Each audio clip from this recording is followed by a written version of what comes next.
Ou seja, ele foi colocado numa condição de humilhação que era para um condenado, um criminoso condenado à morte.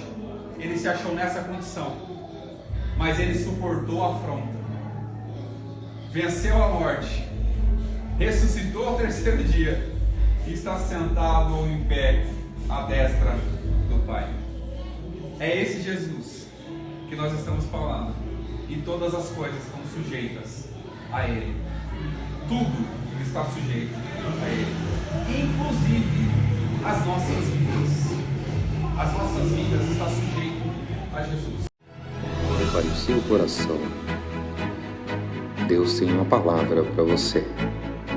Com Rodrigo Farias, no canal Discípulos Anônimos. Hoje nós vamos tratar sobre o capítulo 2 de Hebreus. Uma observação que eu esqueci de fazer no primeiro projeto que a gente teve era sobre o escritor de Hebreus, né? Quem foi o escritor de Hebreus? Há uma discussão, né, em relação a quem foi o escritor. Por quê? Porque a linguagem é muito parecida com a linguagem do apóstolo Paulo. Ela é muito parecida. Você observa tantos detalhes das cartas do apóstolo Paulo e começa a observar os detalhes da carta aos Hebreus, você vê que é bem parecida. Mas há essa dúvida em relação a isso, por quê? Não há citação do nome do apóstolo na carta. Então por isso que eles não atribuíram a carta aos Hebreus ao apóstolo Paulo.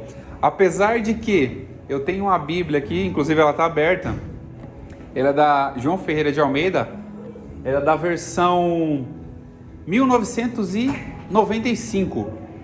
E ela coloca no título aqui, a Epístola do Apóstolo Paulo aos Hebreus. Mas não é uma afirmação. Como ela foi bem antiga, produzida antigamente, bem antiga, então eles deram o título ao apóstolo Paulo. Mas não há confirmação sobre isso. Amém? Então, a questão que a gente vai tratar agora sobre a introdução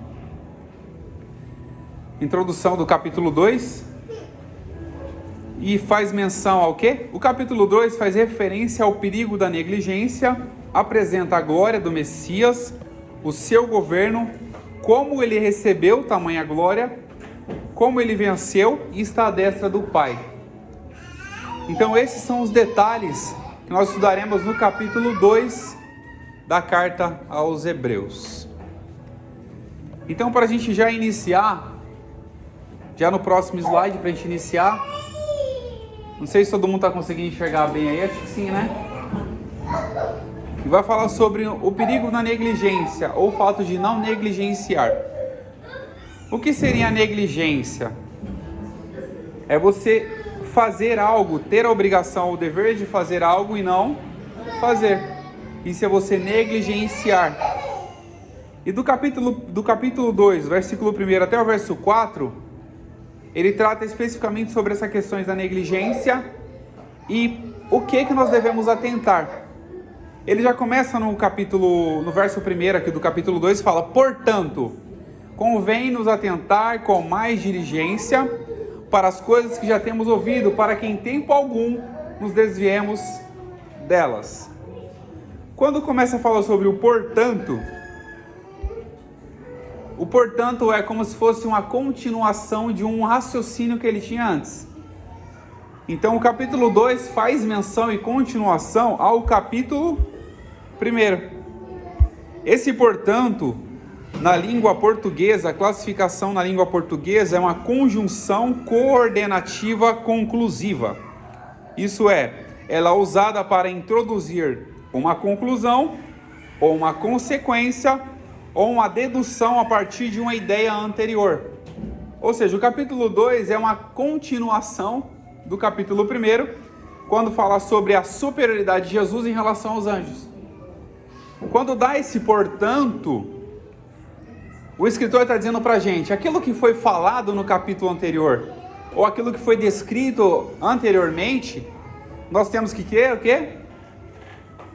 De forma conveniente, ou seja, estar de acordo e atentar. O que seria o atentar? Empreender e agir com mais cuidado, com mais diligência, que é cuidado ou atenção, para as coisas que já temos ouvido, para que em tempo algum nos desviemos dela. O que seria o desviar? Distanciar e afastar. Ou seja, tudo que foi falado no capítulo 1 que nós ouvimos no projeto anterior, nós temos que atentar com mais diligência. Eu vou ser até um pouquinho mais abrangente, não só o capítulo 1, mas nós como cristãos, nós temos que atentar com mais diligência a tudo que Jesus ensinou. A tudo. Desde quando ele veio aqui na terra, ensinou os seus discípulos, ensinou as pessoas, curou. Nós temos que atentar com mais diligência. Por quê? Para que em momento algum nós possamos nos desviar dela. Nós temos que atentar com cuidado, com diligência, estar de acordo com as palavras de Jesus, empreender, agir de acordo com as palavras de Jesus. Para quê? Para que em momento algum nós possamos nos desviar dela. É como se fosse uma lembrança, você ter o contato com as palavras de Jesus e ter a lembrança de tudo que ele fez e continuar guardando no seu coração. Para quê? Para não se distanciar e não se afastar de forma alguma daquilo que ele tem ensinado para todos nós. E no verso 2, ele traz uma observação sobre uma palavra falada pelos anjos. No verso 2 ele fala: por quê? Se a palavra falada pelos anjos permaneceu firme. O que seria isso? A palavra falada pelos anjos permaneceu firme. E há dois exemplos que nós vamos citar aqui sobre a palavra falada pelos anjos. Quando o anjo veio ter contato com Maria, ele trouxe uma mensagem da parte de Deus e falou que ela conceberia e daria à luz a um filho. O nome seria Jesus. Essa foi a palavra falada pelo anjo que permaneceu firme. A outra palavra falada pelo anjo foi quando o mesmo anjo encontrou com Zacarias lá no templo, quando ele foi fazer a adoração, a oferta de incenso. E nessa oferta que ele foi apresentar, o anjo apareceu para ele e falou: você, a sua esposa, dará à luz a um filho, e o nome desse filho será João. Então essa foi a palavra falada pelos anjos. Mas tem uma observação. Por quê? Nós temos que ter essa observação. A palavra falada pelos anjos, os anjos são o quê? Ministros de Deus. Então aquilo que eles falam, os anjos falam em nome de Deus, é a palavra de Deus sendo transmitida. No entanto, não é digno ninguém de adorar aos anjos. Em Apocalipse, lá no finalzinho, se eu não me falha a memória, no capítulo 21, quando João teve toda aquela visão, ele foi se prostrar diante do anjo. O que o anjo falou? Não se proste diante de mim, porque quem é que deve ser adorado é Deus. Então essa foi a palavra falada pelos anjos que permaneceu firme. E qual foram as outras palavras faladas que de forma que transgrediram e desobedeceram, receberam a sua justa retribuição? Há dois exemplos que eu coloquei. Existem outros inúmeros exemplos, mas há dois exemplos que eu coloquei. O primeiro deles é a mulher de Ló. Quando aqueles dois anjos apareceram na cidade de Sodoma e Gomorra, o que eles falaram para Ló? Tira sua família daí, porque essa cidade vai ser o quê? Destruída. Tira sua família daí. E a palavra que o anjo falou, enviado por Deus, foi o quê? Não olhe para trás. Mas ele falou direcionado por quem? Pelo Pai. Então esse anjo falou: tira sua família daqui e não olhe para trás. O que a mulher de Ló fez? Olhou para trás. E qual foi a retribuição dela pela desobediência? Se tornarem uma estátua de sal. Então os anjos são ministros de Deus. Se eles vêm trazer algo, alguma palavra para nós, direcionada por Deus, aquilo se confirma. Se ela tivesse ouvido aquela palavra do anjo que veio falar com eles, com a família, falando para eles seguirem o caminho deles, não olharem para trás, o que aconteceria? Eles seguiriam a vida dele e teriam a vida bem-aventurada, e aquela mulher não teria se tornado uma estátua de sal. E essa foi a retribuição dela pela obediência. Então, quando temos uma palavra para poder obedecer, nós temos que sempre estar atento a isso. Porque a palavra de Deus, ela é eficaz, ela penetra a divisão da alma e do espírito, Ele é apta para discernir pensamentos e intenções do nosso coração. Então, quando ela penetra, enviada pelos anjos, ou falada pelo Espírito, ou utilizada a Deus por meio de pessoas para poder falar, aquilo que é falado por Deus se cumpre, tanto para o bem, que é a palavra que permaneceu firme na vida de Maria e de Zacarias, tanto para o bem, como para a desobediência e a justa retribuição, quando você não escuta as palavras de Deus por intermédio daqueles que eu falo. Outro exemplo é Balaão. Balaão, todos conhecem um pouco da história, né, de Balaão. A ideia dele era amaldiçoar o povo de Israel. A ideia dele era essa. E de repente, sentado na sua jumentinha, a jumentinha travou, não ia. Ele estava ali sentando a surra na jumentinha para que ela continuasse o caminho. E de repente, ela se pronuncia. Um animal se pronunciou. Porque Deus permitiu. Porque aquilo que nós não queremos ver, Deus tem que dar de alguma forma um cutucão para a gente poder compreender. E ele falou: você não está vendo um anjo aqui na frente, não? Como eu falo, os anjos são ministros de quem? De Deus. Eu volto a falar sobre isso. E qual foi a retribuição dele? Ele tentou ir lá amaldiçoar o povo, não conseguiu. E ele foi morto à espada. Pela retribuição, por não obedecer à voz de Deus. E no verso 3, no capítulo 2, fala: como escaparemos nós, se não atentarmos para uma tão grande salvação, a qual começando a ser anunciada, por quem? Pelo Senhor. Foi-nos depois confirmada pelos que a ouviram. Ou seja, quando fala escapar, é você sair ileso, é você fugir. O escritor fala: não há como escapar se a gente não atentar para tudo que já foi falado. Não há como escapar se a gente não atentar para a salvação que foi anunciada primeiramente por Jesus, por intermédio dos profetas também, que anunciou Jesus que viria como salvação. Se nós não atentarmos para isso, porque ela começou a ser anunciada pelo Senhor e depois foi confirmada pelos que a ouviram, não há como a gente sair ileso, não há como a gente escapar e não há como a gente fugir. E quais foram essas palavras? Eu usei poucos exemplos aqui porque o espaço não dava para colocar mais. Quais foram essas palavras faladas por Jesus? Eu sou o pão da vida. Eu sou a luz do mundo. Eu sou a porta das ovelhas. Eu sou o bom pastor, e o bom pastor dá vida pelas suas ovelhas. Eu sou a ressurreição e a vida. Eu sou a videira verdadeira e o meu Pai é o lavrador. Essas foram algumas confirmações, alguns trechos que eu peguei só para a gente entender quais foram as palavras ditas por Jesus. E depois ela foi confirmada por quem? Por aqueles que a ouviram. Quem foi que ouviu as palavras de Jesus? Os discípulos. Quem teve contato com o mestre teve que aprender as palavras de Jesus? Os apóstolos. E foram eles que confirmaram todas as palavras de Jesus aos nossos corações. E por isso que nós temos hoje o que é chamado de Bíblia. Chamado de Bíblia Sagrada ou Sagradas Escrituras. Que é um meio de comunicação deixado para que nós pudéssemos entender quem é Jesus. Entender o que Ele faz. Entender o que Ele pode restaurar e fazer em nossas vidas cada dia mais. E além de ser anunciada por Jesus, foi confirmada por todos aqueles que a ouviram.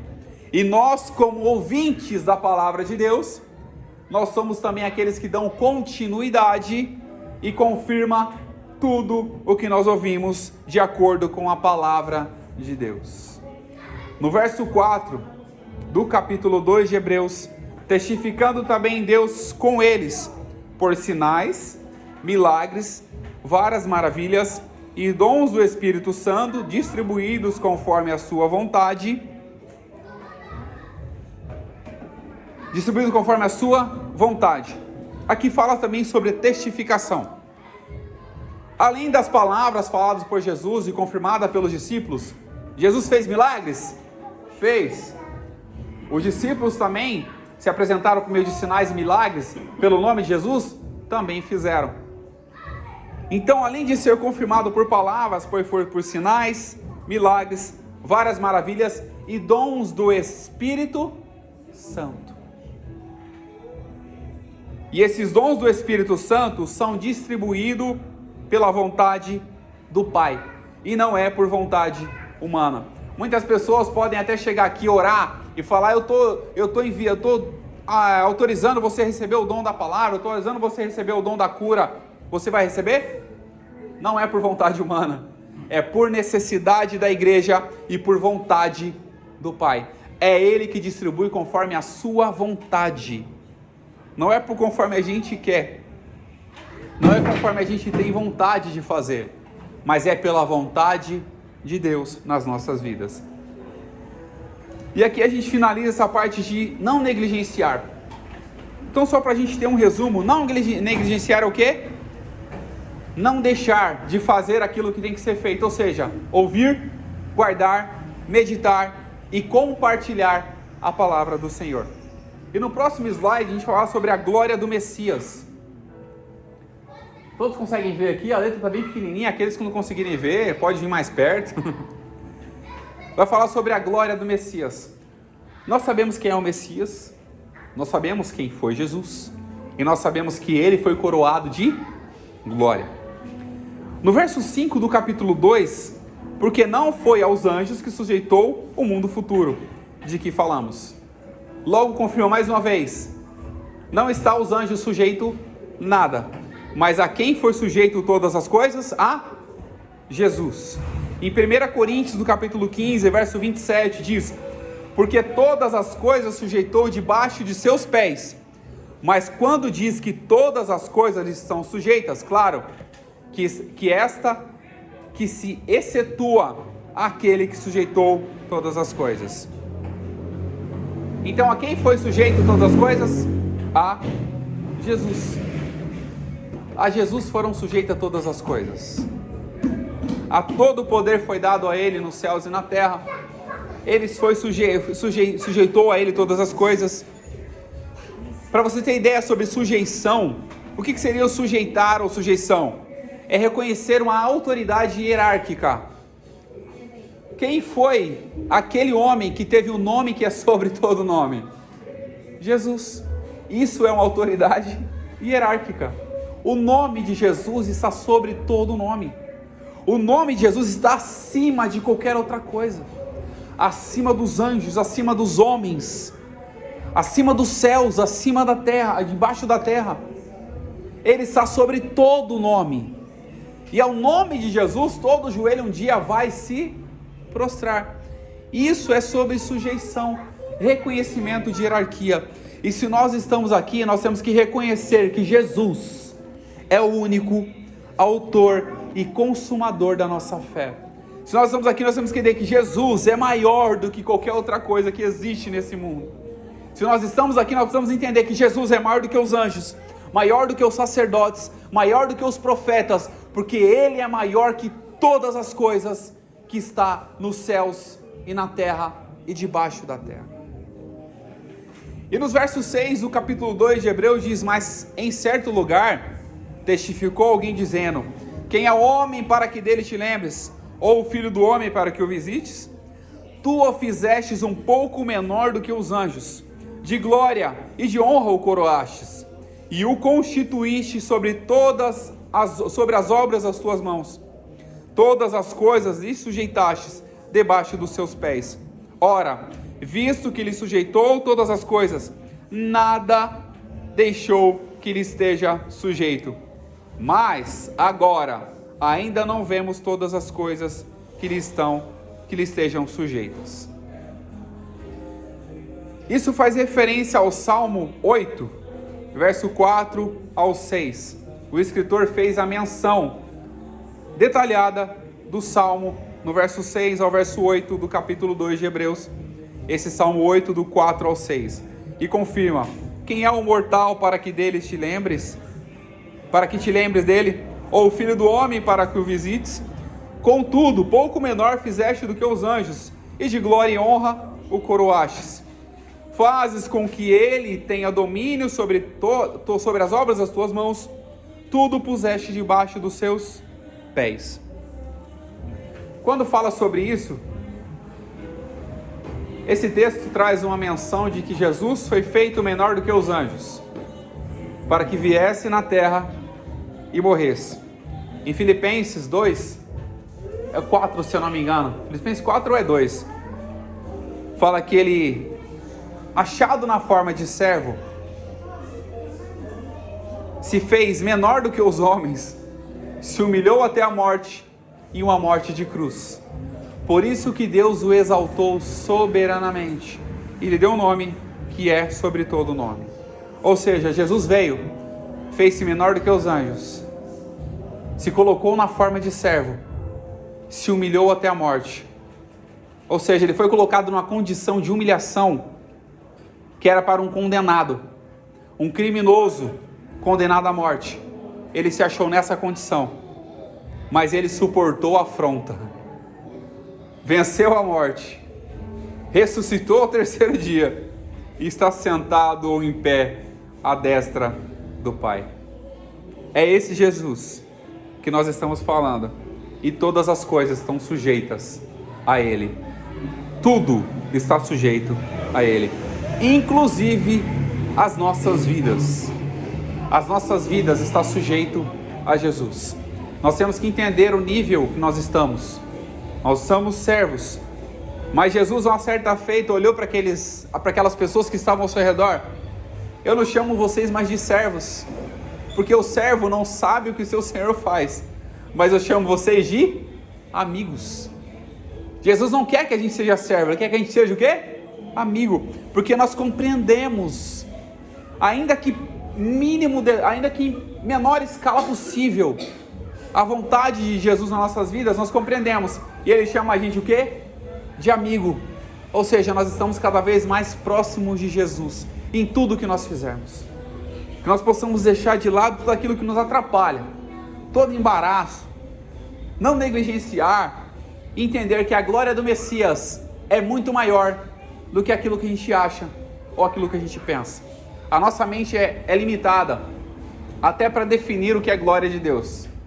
A gente pode usar até um exemplo que João usou, aquelas formas comparativas.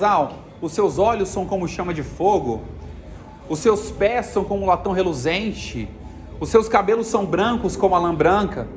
Esse é o exemplo que João usou.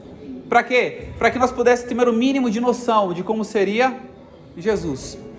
Mas eu vou dizer para vocês e para nós, Ele vai muito além daquilo que a gente imagina. A gente não tem a mínima noção de quem é Jesus e do que Ele pode fazer. Se nós estamos aqui hoje, é porque nós cremos no poder que há no nome de Jesus, que pode fazer e faz todas as coisas. E no próximo slide, nós apresentamos o anterior, a glória do Messias. No próximo slide, vamos falar sobre o governo de Jesus. No verso 9 ao verso 11 do capítulo 2 de Hebreus, vai nos dizer que: vemos, porém, coroado de glória e de honra aquele Jesus que foi feito um pouco menor do que os anjos. Isso confirma os versos anteriores, quando fala sobre sujeitar-se sobre todas as coisas, e confirma a quem foi sujeito todas as coisas, e confirma a quem foi feito menor do que os anjos. Quem foi? Jesus. Jesus que fora feito um pouco menor do que os anjos, por causa da paixão da morte, para que pela graça de Deus provasse a morte por todos. Quando fala sobre coroado, o que nós entendemos sobre coroado? O que é uma pessoa coroada? É um rei, um governador, uma liderança. Este Jesus coroado, ele passou o quê? A reinar.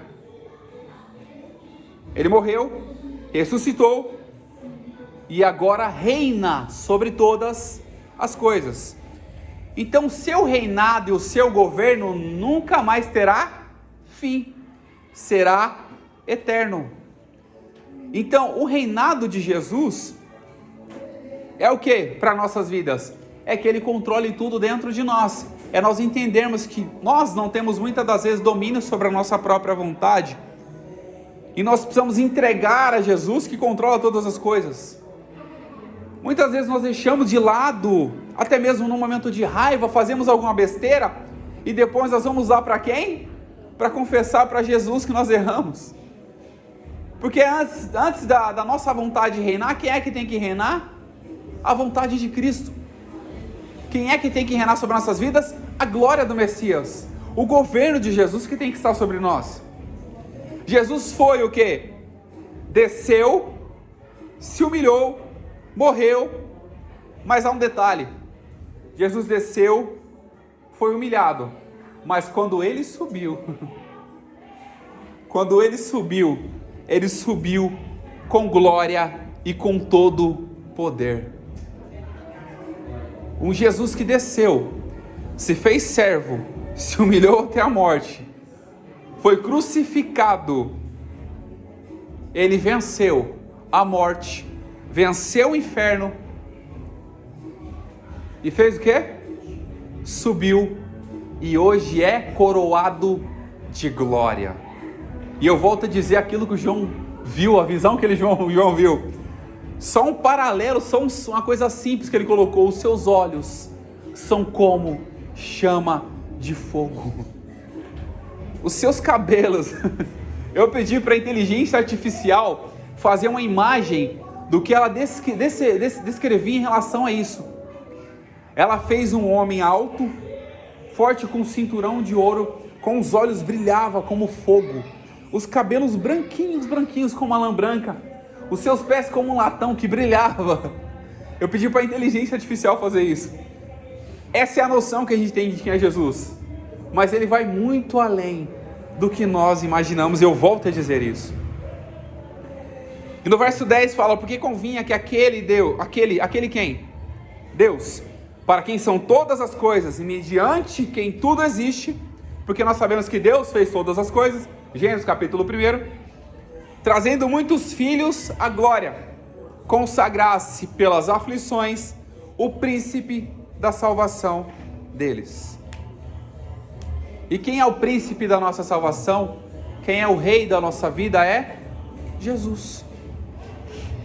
Sofreu, morreu, foi chicoteado, perfuraram-o na cruz,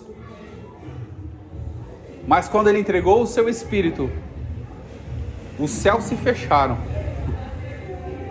o céu se escureceu, a terra tremeu. Há uma observação no texto, se eu não me engano em Marcos, se fala que os sepulcros daqueles que estavam mortos se abriram e eles voltaram a ter vida. Olha, para você ter ideia, o poder e a autoridade.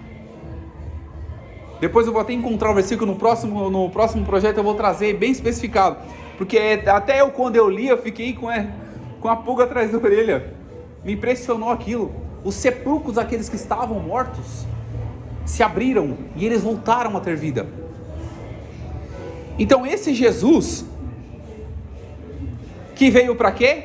Para santificar a nossa vida. No verso 11 do capítulo 2 de Hebreus diz: porque assim, o que santifica, como os que são santificados, são todos um. Quem é que santifica? Jesus. Quem é que é santificado? A igreja. E o que o escritor fala? São todos um, por cuja causa não se envergonha de lhe chamar irmãos. Se somos todos irmãos, somos filhos do mesmo Pai. Somos filhos do mesmo Pai. Um pai ama mais um filho do que o outro? Não. Um pai não ama mais um filho do que o outro. Ele pode entender a necessidade de um filho mais do que a necessidade do outro, mas ele não ama um filho mais do que o outro. E eu reafirmo aquilo que eu falei: se nós somos irmãos, como apresenta Hebreus capítulo 2, verso 11, logo somos filhos do mesmo Pai, e logo somos amigos de quem? De Jesus. João no capítulo 15, verso 15 diz: já não vos chamarei servos, porque o servo não sabe o que faz o seu senhor, mas tenho-vos chamado de amigos, porque tudo quanto ouvi do meu Pai, vos tenho feito conhecer. Tudo que Jesus tinha ouvido do Pai, Ele fez conhecer a todos que estavam ali e a nós, pela revelação da sua palavra. Ou seja, nós conhecemos a Jesus pela sua palavra, nós conhecemos que Ele morreu e ressuscitou pela sua palavra, nós conhecemos que Ele tem poder pela sua palavra, nós conhecemos que Ele reina pela sua palavra, que Ele governa pela sua palavra, nós conhecemos que Ele está à destra do Pai pela sua palavra, nós conhecemos que Ele foi coroado de glória pela palavra. Então Ele confiou a nós tudo isso. E Ele fala: eu tenho tudo que eu ouvi do meu Pai, hoje eu fiz conhecer a vocês. O que Jesus ouviu do Pai? As palavras de salvação. O que Jesus mostrou? Os milagres, sinais e maravilhas. Isso mostrou o quê? O governo de Jesus. E há um detalhe: o governo de Jesus não é humano, não é terreno.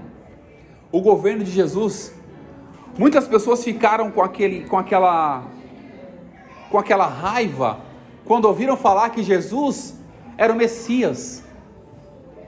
Quando ouviram falar o rei dos judeus, aquilo trouxe uma perturbação para aqueles homens poderosos, porque se esse homem é rei dos judeus, ele vai tomar o quê? O meu trono. Mas Jesus não veio tomar o trono de ninguém, porque o trono já era dele. Jesus não veio tomar o trono de ninguém, porque já pertencia a ele. Então tudo que Jesus tem já estava preparado pelo Pai. A profecia lá em Isaías 53 já estava se cumprindo aqui no Novo Testamento. Como ovelha muda foi levada ao matadouro, não abriu a sua boca. A palavra que Jesus falou: Eloi, Eloi, lama sabachthani. Meu Deus, por que me desamparastes? Até ele entendeu tudo o propósito, mas ele foi fiel até a morte, e uma morte de cruz. Por isso que há exaltação na vida de Jesus. E eu falo um exemplo aqui pra gente. Quer ser honrado por Deus? Obedeça. Quer ser exaltado por Deus? Não é exaltado para você se achar mais importante ou melhor do que alguém. Obedeça. Quer ser feliz? Viva em obediência à palavra. Quer ter prosperidade? Viva em obediência. Quer viver o melhor de Deus?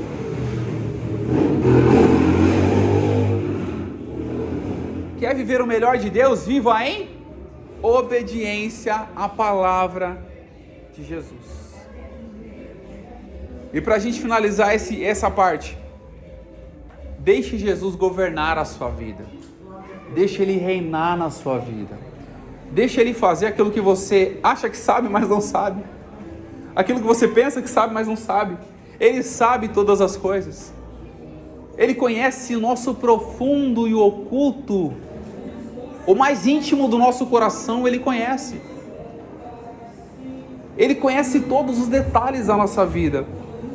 E que nós possamos deixar Jesus governar. Porque o governo e o reinado de Jesus é o quê? Perfeito. Não tem falhas. Não tem erros. Não tem erro de conduta, não tem erro de liderança, não tem erro de governo, não tem erro de reinado, não tem erro nenhum. O governo de Jesus é perfeito. E se Ele é perfeito, Ele vai aperfeiçoar as nossas vidas até a volta dEle. Então deixe Jesus governar as nossas vidas, para que o nome dEle sempre seja o nosso baluarte, o centro das nossas vidas, e a vontade dEle permaneça, e não a nossa.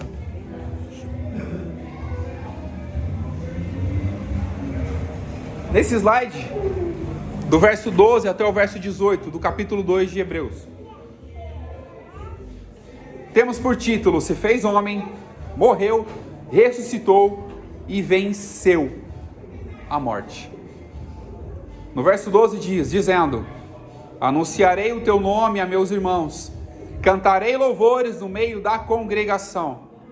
Esse verso 12 faz referência aos Salmos 22. Faz referência a Salmos 22 e o verso 22.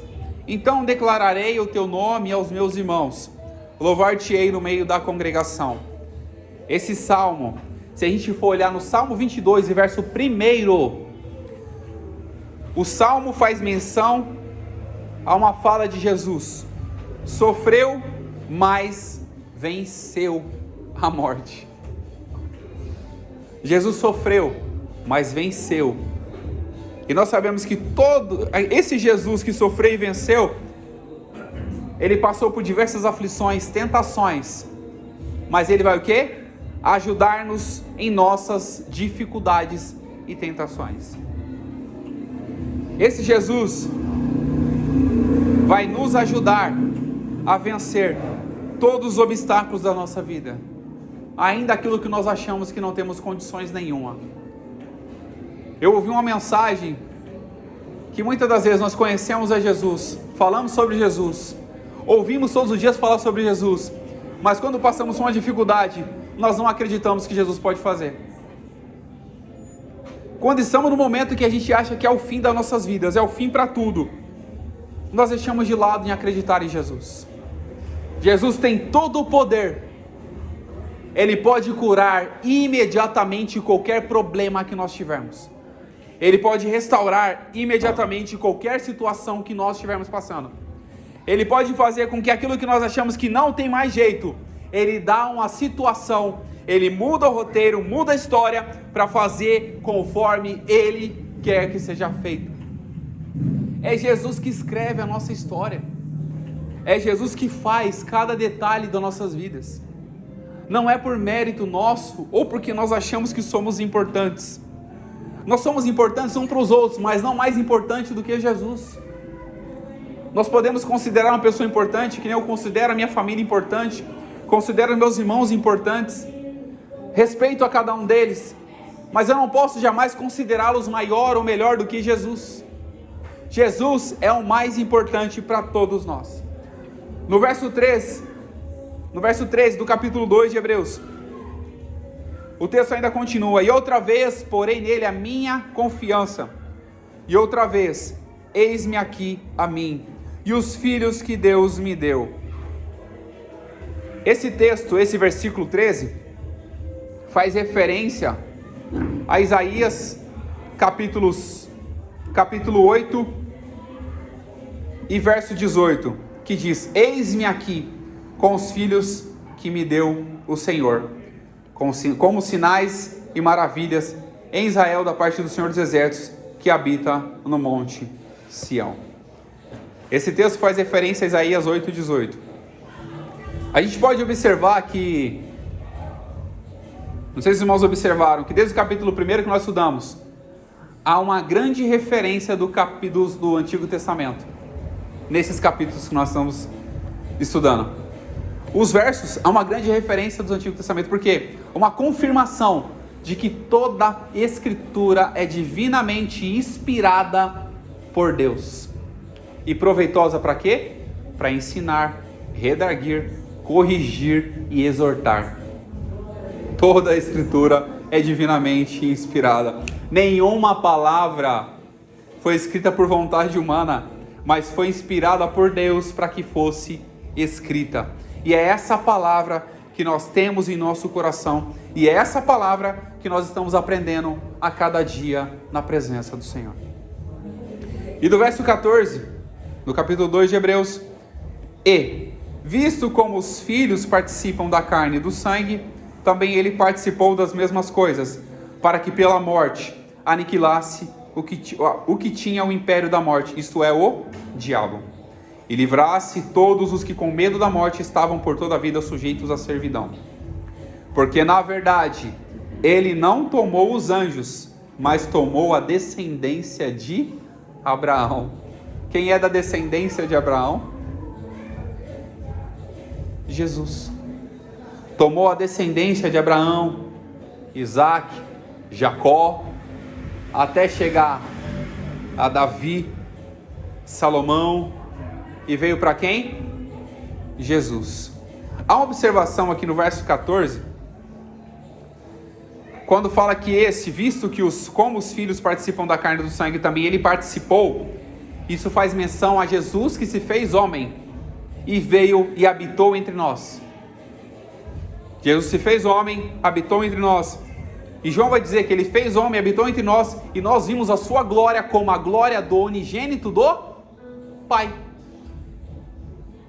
Então, além dele se fazer homem, ele fez todo aquele processo, aquele trâmite de obediência, foi fiel até a morte, participou das mesmas aflições e é poderoso para nos socorrer nas nossas aflições também, porque pela morte, ou seja, Jesus entregou o seu espírito, a morte não teve poder para tragá-lo,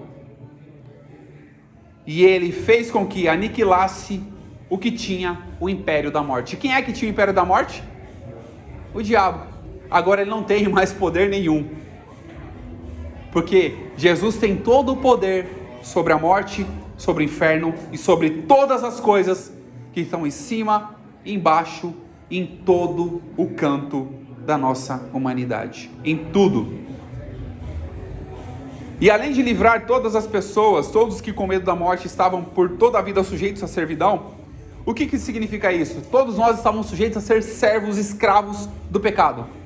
Mas ele veio, tomou toda essa humanidade, e hoje nós não somos mais servos nem escravos do pecado. Nós somos livres quando entregamos a nossa vida para quem? Para Jesus. Nós somos livres em Cristo Jesus pelo seu sacrifício. Ou seja, aquela sujeição que nós estávamos sujeitos à servidão, logo Jesus foi sujeito todas as coisas debaixo dos seus pés. Ou seja, nada tem domínio sobre as nossas vidas se nós estivermos na palavra, estivermos em Cristo Jesus, nada vai dominar as nossas vidas. E no verso 16, porque na verdade ele não tomou os anjos, mas tomou a descendência de Abraão. Isso confirma o quê? Jesus superior aos anjos. E eu reafirmo, os anjos não são merecedores de ser adorados, mas Jesus é merecedor de toda a nossa adoração e de todo o nosso louvor. Por quê? Tem até um louvor que me chama, uma música gospel, né? O teu nome é cura, é poderoso, o teu nome é vida. Isso faz menção justamente àquilo que eu citei. Jesus é o pão da vida, Jesus é a água, Jesus é a ressurreição e a vida. Jesus é tudo o que nós precisamos para poder sobreviver. E no verso 17 diz, pelo que convinha que em tudo fosse semelhante aos irmãos. Quem foi semelhante a nós? Jesus. Para ser misericordioso e fiel sumo sacerdote. Quem foi fiel sumo sacerdote? Jesus. Naquilo que é de Deus, para expiar os pecados do povo. Por que faz menção ao sumo sacerdote? Porque na época eles tinham que chegar ao sacerdote, ao sumo sacerdote, para oferecer os sacrifícios pelos seus pecados. Jesus veio como o sumo sacerdote, ofereceu uma vez o sacrifício. Uma vez.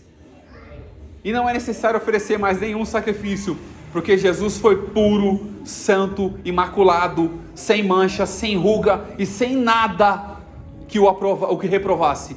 E ele morreu, e foi o único sacrifício.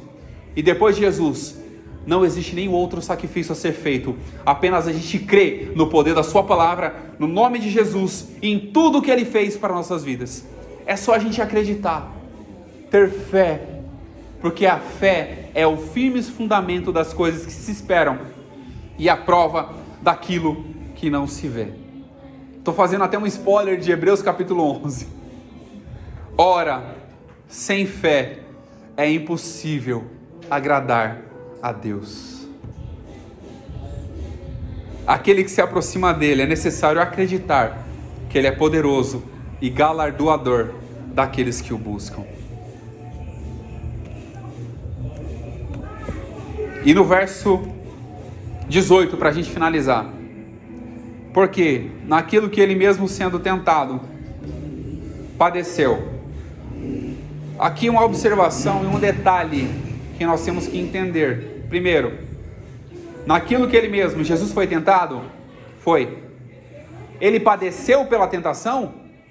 Não. ele foi tentado. Ele não padeceu pela tentação, mas ele padeceu pelo propósito do Pai, que era que ele viesse, morresse e ressuscitasse. Ele não padeceu pela tentação, porque Jesus em tudo foi tentado, mas ele não se debruçou diante da tentação. Isso faz um paralelo, a gente vai confirmar isso quando Jesus foi tentado no deserto. Ele cedeu à tentação? Não. Ele demonstrou para quem? O inimigo, que mesmo que ele tivesse poder, ele não cederia à tentação, porque ele sabia quem ele era. Então Jesus, quando fala sendo tentado, padeceu. Isso fala o quê? Que ele não padeceu da tentação, mas ele padeceu com o propósito do Pai, o quê? Morreu, venceu e ressuscitou ao terceiro dia. E pelo fato de ter acontecido isso com ele, ele pode socorrer a todos que são tentados. Aos que são tentados, ele pode também socorrer. E a observação: nenhuma tentação veio senão humana, mas fiel é Deus que nos livra de todas. Então a tentação não vem de Deus, porque Deus não pode ser tentado pelo mal e a ninguém ele tenta. Mas a tentação é o quê? Humana. Nós podemos ser provados por Deus, nós podemos passar aflições na vida, mas Deus não vai tentar ninguém. Deus não vai tentar você. Ele pode te provar. Ele pode permitir que você seja tentado pelo inimigo. Isso com forma de provação, mas ele não vai tentar você. E aqui confirma a observação que eu até deixei aqui, né? Jesus não padeceu pela tentação, mas pelo propósito de salvação para toda a humanidade. E para a gente concluir, Jesus foi o Verbo encarnado, habitou entre nós, pregou, deu exemplo, teve tudo sujeito aos seus pés, depois de ter sido obediente e fiel até a morte. Foi coroado de glória. Ele lembra que é coroado? Reino, poder, glória. Depois de ter sido sofrido afronta, padeceu a morte, vencendo-a, e recebeu toda a glória e poder, e pode socorrer a todos que estão em tentação. E para a gente confirmar o que eu falei agora há pouco, Tiago capítulo 1, verso 13 ao 14. Ninguém sendo tentado diga: de Deus sou tentado, porque Deus não pode ser tentado pelo mal, e a ninguém tenta. Mas cada um é tentado quando atraído e engodado pela sua própria concupiscência, o seu próprio desejo, a sua própria vontade. Nós somos tentados pela nossa própria vontade, pelos nossos próprios desejos. Nós somos tentados. Eu até abro um parênteses aqui para dizer, um certo momento da minha vida eu fui tentado, porque eu queria ser rico. Eu queria ser rico. Eu queria chegar aos 40, recebendo no mínimo aí 500, meio milhão por mês. Eu queria ser rico.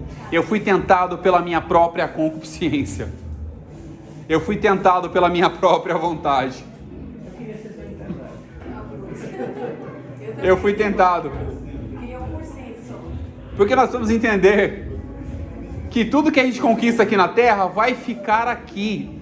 O que a Bíblia ensina pra gente? Não ajunteis tesouro na terra, ajunteis tesouro no céu. Nós somos tentados e engodados pela nossa própria consciência e vontade.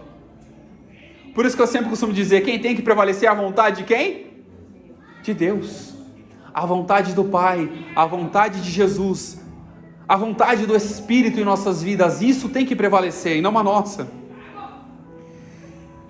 E Jesus venceu a tentação e nos socorrerá.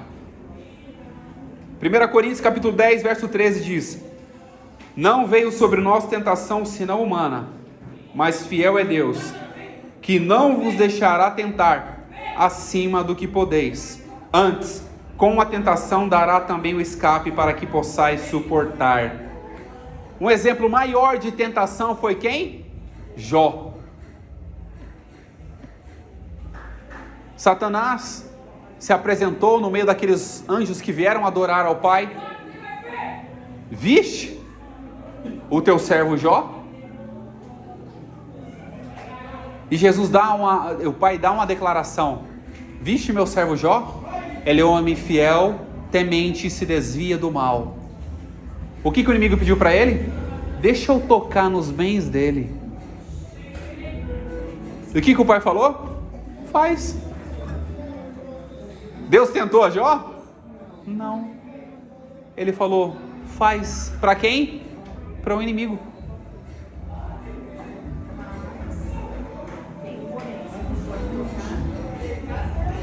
Ele tocou na vida de Jó? Tocou nos bens de Jó? Mas há uma observação: ele não vos deixará tentar acima do que podeis suportar. Ele pode permitir que o inimigo tente fazer arruaça na sua vida, mas ele não vai permitir você ser tentado além do que você pode suportar, porque com a tentação ele vai dar o escape para que possais suportar. E com isso a gente conclui mais um dia de projeto. E guarde isso no seu coração. Jesus é tudo para nós.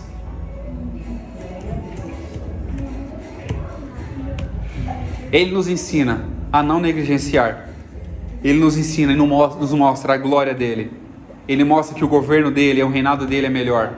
Ele mostra que ele morreu, ressuscitou no terceiro dia e venceu.